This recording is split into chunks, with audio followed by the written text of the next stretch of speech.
हमारी एक ही मांग है, कानून वापस हो। वो कहते हैं कानून वापस नहीं करेंगे, बात करेंगे। बात हो क्या, फिर बात ही क्या करनी है उसमें, और फिर क्या बात होगी। त्यागी जी, आपको नहीं लग रहा 7 महीने से किसान संघर्ष कर रहे हैं, कोई बीच का रास्ता निकाल लेना चाहिए? दोनों की भलाई इसी में बीच है। का रास्ता इसमें इसलिए नहीं निकल सकता कि हमारी एक ही मांग है, एमएसपी की गारंटी। और ये काले जो कानून बने हैं तीनों, रात दिन के अंधेरे में, ये वापस हों। सरकार का कहना है कि हम कानून वापस नहीं करेंगे, बात करेंगे। तो ऐसी बात का क्या मतलब रह गया है? क्या बात करेंगे फिर? वो क्या बात करना चाहते हैं हमसे फिर इस बारे में? पर सरकार का स्टैंड तो पहले दिन से क्लियर है ना। वो उनका स्टैंड भी क्लियर है, और ये मंत्री जी ने जो कल बोला है, ये उनका स्टैंड है, एक स्टैंड दिया है उन्होंने।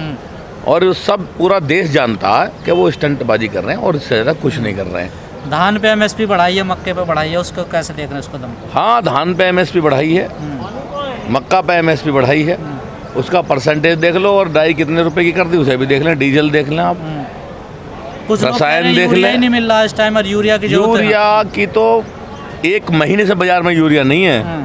आज नहीं मिल रहा, 1 महीने से बाजार में यूरिया नहीं है। और यूरिया के लिए त्राहिमाम किसान कर रहा है। किसान का गेहूं नहीं तुल रहा कांटे पे। किसान की कोई जिम्मेदारी नहीं होती, किसान की सिर्फ एक जिम्मेदारी है कि अपने खेत में अन्न पैदा किया और मंडी लेके पहुंच गया। वो नहीं जानता कि मंडी में 3 शेड है, वो नहीं जानता कि वहाँ बारदाना ख़त्म हो गया है, वो नहीं जानता कि आज वहाँ पे छुट्टी है, वो नहीं जानता कि आज यहाँ पे क्लर्क नहीं है, वो नहीं जानता कि आज यहाँ पे एसएमआई साहब नहीं है। उसका इन बातों से कोई लेना देना नहीं। इस तरीके से किसान को इस बार बर्बाद किया गया है, गेहूँ के किसान को। एमएसपी की जो बात करती थी सरकार का, हम एमएसपी पे खरीदेंगे, इनकी कलई खुल के सामने आ गई। इस बार गेहूं की फसल नहीं बता दिया, किसान दर पर दर फिर रहा। तो ये सरकार जो इतने सारे मतलब आंकड़े नारे सब झूठ हैं क्या, वो कि हम एमएसपी पे खरीद रहे? योगी जी ने भी कहा। अच्छा, मैं कहता हूँ सरकार कह रही है एमएसपी पे खरीद रहे हैं, हम कह रहे हैं पूरे दुनिया की फसल खरीद लिया एमएसपी पे। मैं कह रहा हूँ मेरी बिकी नहीं। पत्रकारों का काम क्या है? आप जाइएगा कांटों पे, आप सच्चाई दिखाइएगा, आप बताइएगा मैं झूठ बोलता हूँ या सरकार झूठ बोलती है। आप उसकी सच्चाई पब्लिक के सामने रखो। किसी एक कांटे पे आप जाके तो देखो ना, हम गए 20 दिन से किसान कांटों पे पड़े हैं। आपने क्या देखा फिर? आप वहाँ गए तो धनकोर मंडी में हम गए, अनाज मंडी में गए, तो कह रहे बारदाना नहीं है हमारे पास। अच्छा, बारदाने का काम पत्रकार लाया क्या बारदाना, या किसान लाया? सरकार का काम है बारदाना ला के देने का और किसान की फसल खरीदने का। जब आप स्वयं देखिए आए तो झूठा तो आपके सामने आ गया कौन है। मैंने पहले आपको बता दिया कि कहीं पे बारदाना नहीं है, कहीं पे एसएमआई नहीं है, कहीं पे लेबर नहीं है, कहीं पे कांटा नहीं है, कहीं पे बिजली भाग गई है। मतलब इस तरीके से किसान को इतना त्राहिमाम कर दिया गया कि वो लुटने के लिए स्वयं ही चला गया बेचारा। इतना भरोसा टूट गया आप लोगों का। सरकार कोई भी बात करे विश्वास नहीं होता आपको? नहीं, सरकार की बात पे इस सरकार की पे तो कभी विश्वास ना था, ना है, ना आगे होगा। इन्होंने तो ऐसे काम कर दिए, झूठ के पुलिंदे बना के फेंक दिए कि किसान अब इन पर भरोसा नहीं करेगा कभी भी। किसान यहाँ संघर्ष कर रहा है सड़कों पर, उधर राम मंदिर में घोटाला हो गया जमीन खरीदने। अच्छा, ये कह रहे कि घोटाला और उन्होंने कर लिया। बकौल आपके बता रहा हूँ, जब राम को ये नहीं छोड़ते, राम के साथ तो घोटाला इन्होंने बहुत साल पहले कर दिया। राम के जितना बड़ा धोखा तो इन्होंने किसी को दिया ही नहीं। देश के किसान को इतना बड़ा धोखा नहीं दिया इन्होंने, जितना बड़ा धोखा इन्होंने राम को दिया। और राम पिंजड़ लग गए, सूख गया, सोचते सोचते कि मेरा मंदिर कब बनेगा, कब उसकी तारीख आएगी। और अब तारीख आई तो उसकी ज़मीन में घपला, अभी तो उसके पत्थर में घपला होगा, अभी सीमेंट में घोटाले निकलेंगे, अभी लोहे में घोटाले। अभी आप देखना आगे आगे क्या होगा। ये तो बस एक पुलिंदों की सरकार बन के रह गई है, इसके अलावा कुछ नहीं रहा। अब ये शोषण के अलावा किसान का नहीं, किसका शोषण नहीं हो रहा इस टाइम? किसान का हो रहा है, मजदूर का हो रहा है, कर्मचारी का होगा। चुनाव, ये पंचायतों के जो चुनाव हुए हैं, इनमें लगभग 6000 कर्मचारी भेंट चढ़ गया।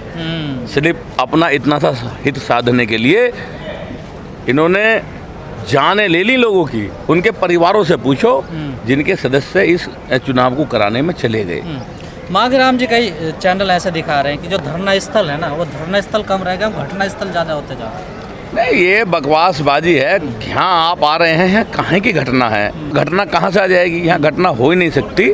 ये तो उल्ली किस तरीके की बातों को बना के प्रस्तुत करा जा रहा है। कहीं कुछ बैठा दिया है कि ये इन्होंने आग लगा के मार दिया। अरे भाई क्या ये सब, इन चीज़ों से ये धरना समाप्त हो जाएगा?